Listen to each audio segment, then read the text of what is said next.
ဖေအေးဘာပဲမီးလောင်နေလားမီးလောင်နေလားအမင်းကတော့စိုးရကောင်နေကွာ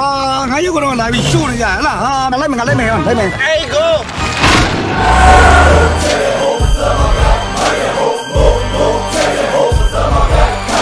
ကျွန်တော်နာမည်အန်ဂျိုကျွန်တော်စေးသိကြတယ်ကျွန်တော်မိမမှန်လားလို့ကျွန်တော်လာဟဲ့ရမလားကွာဘာမှဟိုလည်းမဘူးလေကွာကျွန်တော်ပလက်လေးတက်ပြီးလို့ပြန်သွားတာပလက်ကိုတက်တာမတူတော့ဘူးတော့ my god များတို့ဒီပတ်စံကိုရှင်းသွားဖို့ဆိုရင်များတို့သက်ဆိုင်ရာတခုတူဖုံးခါရလေ ကျွန်တော်တို့လူငယ်တွေကလမ်းမတစ်ခုပေါ်စံသွားမှုဖြစ်သွားတာပါဒါနဲ့ကျွန်တော်တို့နှစ်ယောက်ကိုဖမ်းနာမှုကဘာလဲ မင်းတို့ဖမ်းကြမှုကရန်ကားမှု ကိုတို့ကရဲစခန်းခဏခဏရောက်တယ်ဟိုလူစိုးလူမိုင်းမဟုတ်ဘူးကိုတို့ကရဲစခန်းအပျော်လူကြီးရောက်တယ်နောက်ကငါးနယ်တဲ့ကိုလာချော်မယ်ဆိုရင်မင်းတို့3ယောက်လောက်တစ်ခါတည်းတတ်ပြမင်းတို့ရှဲတယ်ဖျားဘူးမလဲရင်တော့ခေါ်လိုက်ငါတို့လာလို့ပြောလိုက်ဘိုးကြီးမှာလည်းပစ္စည်းဒီထဲမှာပါလာလို့ လာလိုက်တာသိချင်းစိုးလေးလူကမာရတာတပတ်တော့ရှိနေပြီအခုမှလာပို့တယ်တော်သေးတာပေါ့ပါတီတော့တရက်လိုသေးချာအော်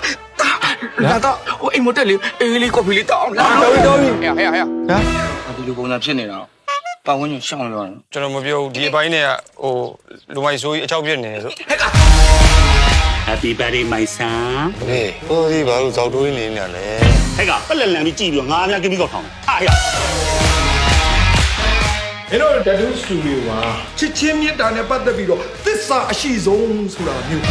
ပေါ်လွင်လာအောင်မင်းထိုးနိုင်တယ် ကိုကြီးလည်းမနစ်နာအောင်လို့ဒီလိုလုပ်ပါလားကိုကျွန်တော်အိမ်မှာထမင်းစားပါထမင်းစားပါ ဒါပဲသူ့စားပါသူ့စားပါ ကျွန်တော်တဲ့ပဲပြောလိုက်တော့ဝှေ့ဝှက်ပြီးတဲ့ပြောနေချင်တော့မိုးကိုချစ်လို့ ဟုတ်အကုန်နာလို့ ဒီစကားနှလုံးသားကိုတဲ့မှန်သွားနာလား ချက်ကိုတက်နေတာ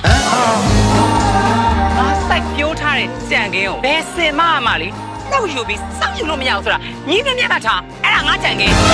အားရရေရမယ်ဟဲ့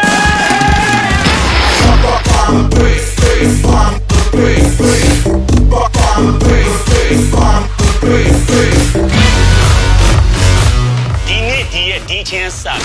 မင်းကငါအိမ်မမောင်းချလိုက် ရတယ်ဖေစင်းဆိုလည်းသားစင်းမယ်ဖေတခုတော့ရှိမိုးဖို့တော့များများပေးတယ် ရှာမထင်နဲ့ချက်လက်မထည့်ပေးထားတယ် ချက်ပေါ်မှာလက်မှတ်ထိုးပေးလိုက်တာချက်လက်မှတ်တယ်